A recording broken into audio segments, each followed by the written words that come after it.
Doctor Ilango ஆயுசாஸ்திரம் மட்டும் நோயை தவிர மற்ற விஷயங்களே பேசும். எங்களுக்கு ஜோதிட ஆலோசனை இங்கே கொடுக்கப்படும். கல்யாணம் பண்ணுறதுக்கு என்ன தடைகள் நீக்கப்படும். உங்க பிசினஸ் இருக்கிற ப்ராஃபிட் லாஸ் பிசினஸ் இப்படி போயிட்டு இருக்கு, ப்ராஃபிட் வரல, அதை அதிகப்படுத்துறதுக்கு ஆலோசனை சொல்லி கொடுக்கப்படும். பிசினஸ் லாஸா அது போக்க ஆலோசனை சொல்லி கொடுக்கப்படும்.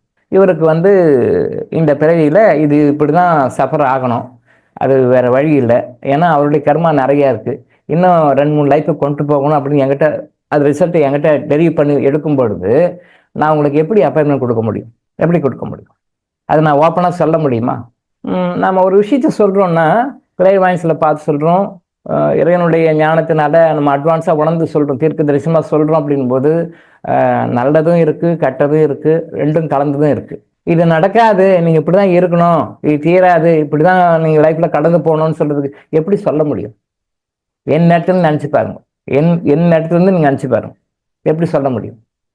எனக்கு கேட்குறாங்க, எனக்கு இந்த லைஃப்பில் திருமணம் ஆகணும் சார் அப்படின்னு கேட்குறாங்க, எனக்கு கல்யாணம் ஆகணும், ஆனால் இந்த லைஃப்பில் உங்களுக்கு கல்யாணம் ஆகிறதுக்கு அமைப்பே இல்லை. அது இன்னும் 2 ஜென்மம் தள்ளி 3ஆவது ஜென்மம் தான் உங்கள் மன வாழ்க்கை செட் ஆகும். நான் எப்படி சொல்ல முடியும்? என் வாயால் எப்படி சொல்கிறது? நான் மனசு கஷ்டப்படும் இல்லை, நானும் ஒரு மனுஷன் தானே.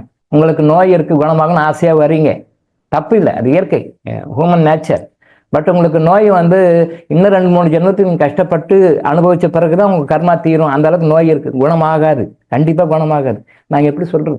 ஆனால் அவங்க முன்னாடி நம்ம முன்னாடி உட்காந்து, சார் நல்லா ஆகணும் சார், எனக்கு குணம், எனக்கு எப்படியாவது குணமாகணும் சார், பண்ணி கொடுங்க சார் அப்படின்னு அவங்க நிற்கும்போது அவங்ககிட்ட எப்படி சொல்லுவீங்க? நமக்கு உள்ளுக்குள்ள மனசு கலங்கும். ஆனால் கண்ணு முன்னால் அவங்க கேட்பாங்க, என்ன சொல்லுவீங்க? ஆயுஷ் ஹாஸ்பிட்டலில், டாக்டர் இளங்கோ ஆயுஷ் ஹாஸ்பிட்டலில் எதுவும் செய்ய மாட்டாங்க நீங்கள் நினைக்கிறீங்க, ஆனால் அப்படி இல்லை. ஆனா என்ன பண்றோம்? சித்தர்கள் உலகத்திலேயே இந்த கர்மா ஓவர்லுக் பண்ணி இதை பண்ணி கொடுங்க டிவைன் கிட்ட கேட்டு, அந்த டிவைன் சொல்ற மாதிரி உங்களுடைய கர்மாவை செட்டிலைஸ் பண்ணி கொடுக்குறவங்க உலகத்திலே சித்தர்கள் மாதிரி யாருமே இல்லை.